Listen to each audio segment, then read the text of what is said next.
Good evening. I know we're enjoying each other's company so much. I just want to welcome everyone to this 45th anniversary celebration of a studio in a school tonight.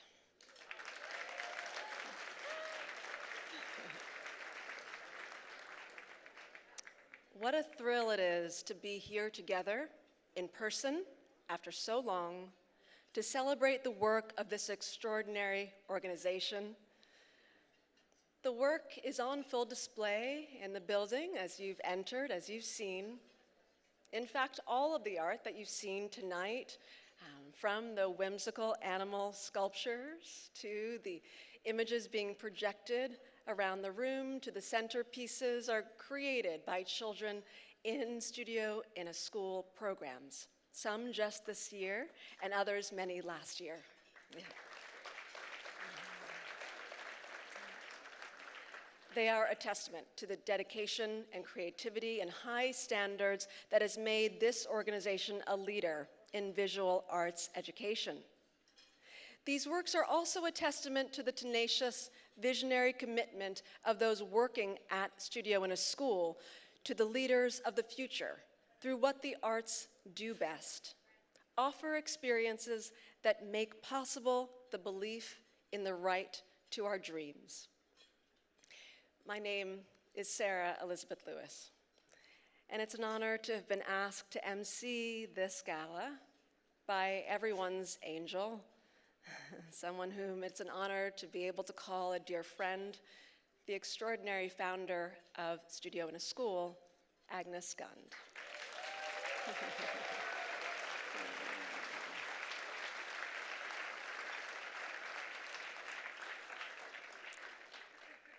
I'm fortunate to have met her years ago, 20 years ago, in fact, while curating at the Museum of Modern Art, and I'm so grateful for her friendship and steadfast support ever since. 45 years ago, Aggie saw a problem. Arts were being taken out of public schools due to budget cuts. More importantly, she saw a solution. Her vision has benefited children and artists alike by putting working artists in the classroom to teach visual art. For over 45 years, this organization has sustained arts education and enriched the lives of more than 1.2 million students, taught by over 500 teaching art leaders.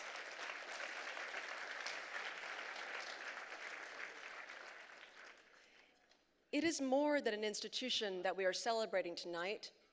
We are here to tribute the pioneering model it offers for our understanding of how art and culture are indispensable pathways to freedom and the right to define and create one's own place in the world.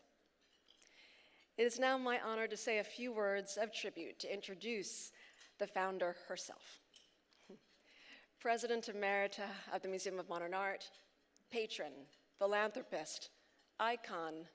None of these descriptors seem to do justice at all to this phenomenal woman whom we all call Aggie. Her one-name moniker, even on the most formal of occasions in the world of art and culture. Others come to mind: paragon, champion.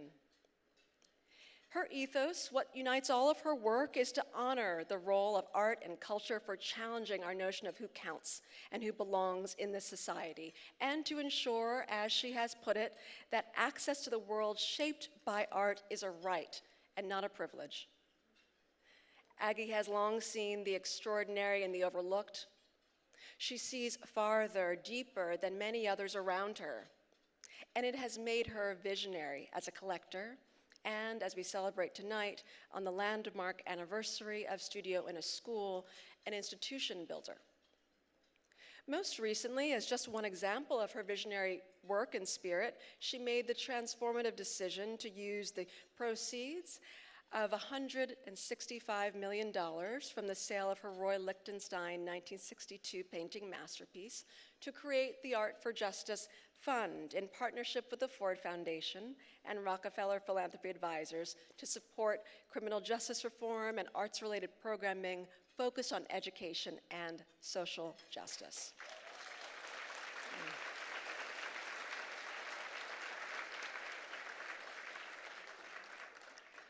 Born into extraordinary privilege and power, Aggie is driven in her work in the world of culture, in her work as a moral compass of philanthropy, giving her fortune away for the greater good to ensure that she no longer remains the face of what power can mean in the United States. This recent act was not only remarkable, it was radial. It was, as said by Ford Foundation President Darren Walker, one of our extraordinary honorees tonight, a way to raise awareness among a community of art collectors that they can use their influence and their collections to stand up for what is right and to find ways to support deserving initiatives anew. It presented a loving challenge to the actions of her philanthropic colleagues. What do you have?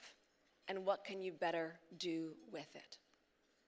Many saw this form of support for Art for Justice as unprecedented. Yet it is, in fact, just another example of her long-standing visionary work. In 1977, she indeed founded Studio in a School, this impactful model-setting nonprofit. The two initiatives are connected. Aggie's grandson, Kofi, saw it when he watched the film Aggie, deftly crafted by his mother, the great Catherine Cat Gund. He said, quote, "Now I see that if we had Studio in a School, in every school in the country all these years, we would have never needed Art for Justice." Yeah, that's right. We need to clap for that.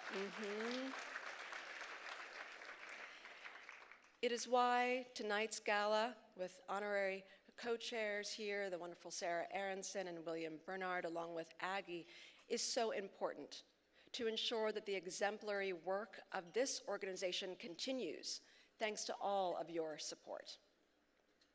For her work, Aggie has received many honors. She received the W.B. Du Bois Medal at Harvard just last week, alongside Kareem Abdul-Jabbar, Chimamanda Adichie, Betty Saar, yes, yes. Raymond McGuire, indeed, many others. And I was honored to be able to present the award to her. Her other awards include the Carnegie Medal of Philanthropy, the Getty Medal, the National Medal of Arts from President Bill Clinton, the highest award given to artists and arts patrons by the United States, and the inaugural Justice Ruth Bader Ginsburg Award for Women of Leadership from the Dwight Opperman Foundation, and this award was given to Aggie from its namesake, Justice Ruth Bader Ginsburg herself.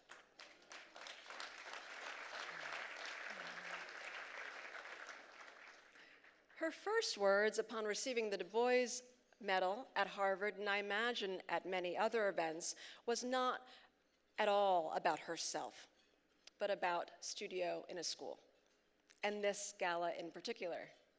She very nearly did invite everyone gathered at that 1,000-person auditorium at Harvard to come to this event tonight, as well she should. Her commitment to this organization radiates in all of her work.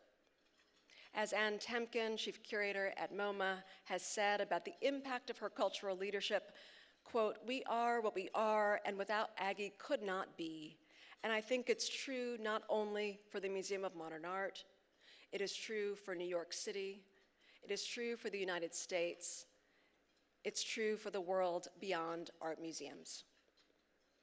Now, I feel I owe Aggie an apology. She cringes over being celebrated in public, and I know she is backstage right now, but you all know why. She cares far more about celebrating the work of others than ever speaking about herself. When she became the reluctant subject of a film by her fantastic daughter, Kat Gund, she agreed and kept saying, quote, "I just hope that the film will not be seen by too many people." Aggie knows that the significance of power and privilege is to be of service to the greater good, even those, potentially even students, for example, that she'll never know. This was made vivid for me one day in 2017 when I was scheduled to meet with her for a meal. She came into the restaurant and told me that she had just, in fact, made the decision to sell the Lichtenstein painting that would establish Art for Justice. But instead of discussing that, she wanted to hear all about my students in the newly established Vision and Justice course that I teach at Harvard. I showed her a publication of artwork that they were analyzing in order to better understand and critique Supreme Court cases. I'll never forget how she sat in that restaurant poring over every single image, asking me questions about all of their ideas. Aggie represents the best in all of us. When others relax, she presses forwards. She's rigorous. She's always read broadly and read tough works. She's utterly intolerant of the bias that is so visible in this country. It's an orientation to life inspired and continued by her quite multiracial family. So perhaps it's no surprise that you cannot find a more rights-loving, based, supportive, mercy-oriented filmmaker and artist than her daughter, Kat Gund, who is here with her tonight. Aggie was born in Cleveland. Yet the question we all leave with when we get to know her is, where did Agnes Gund come from? If she did not exist in this world, we would have had to invent her. When she comes to the podium, I know we will all give her the gift of our time because we all want to hear from her. Please join me in welcoming the extraordinary Agnes Gund.